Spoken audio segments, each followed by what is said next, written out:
మన అందరం ఏర్పాటు చేసుకోవడం జరిగింది రాష్ట్ర స్థాయిలో. దానికి నేను అధ్యక్షుడిగాను, మన శ్రీమన్నారాయణ మూర్తి కార్యదర్శిగా, అలాగే మన మిత్రులందరూ కూడా సోదరులందరూ సభ్యులుగా అందరూ ఉంటారు. దీంట్లో మన ఎస్సీ ఎస్టీ బీసీ మైనారిటీలకు ఎక్కడ ఎలాంటి అన్యాయం జరిగినా లేదా ఏదైనా అనుకోని ప్రమాదాలు ఇబ్బందులు జరిగి ఆర్థికంగా బాధపడుతున్నా మేమందరం కూడా స్పందించి ఒకరిగా ఏమి చేయలేం కాబట్టి అందరం కలిసి తలా చేసుకుంటే మనలో ఎవరికి ఇబ్బంది వచ్చినా రేపు నాకే ఇబ్బంది రావచ్చు.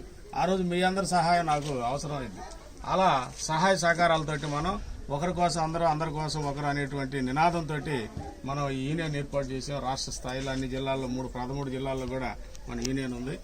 ఆ తరపున మేము వచ్చి మనకి రాత్రి ఇట్లా జరిగిందని తెలియగానే ఏదో ప్రస్తుతానికి ముందు ఇమీడియట్గా మనకి ఎంతో కొంత సహాయం చేద్దామని చెప్పేసి ఆ ఉన్న దాంట్లో ఒక 5,500 అయితే తీసుకొచ్చి ఆ సరుకులు కానీ ఇచ్చాము.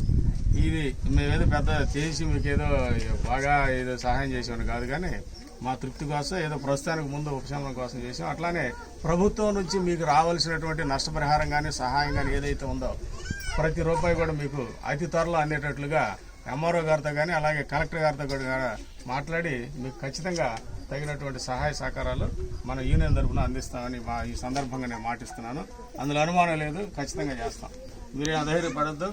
ఇట్లాంటివి జరుగుతుంటే జీవితంలో దాని గురించి మీరేం బాధపడాల్సిన అవసరం లేదు, భయపడాల్సిన అవసరం అంతకన్నా లేదు. అందరం ఉన్నాం, ఏ సహాయం అయినా చేస్తాం, పిల్లలకు కానీ ఇంకా తర్వాత అయినా అవసరమని. కాబట్టి మీరు అధైర్యపడకుండా ధైర్యంగా ఉండండి.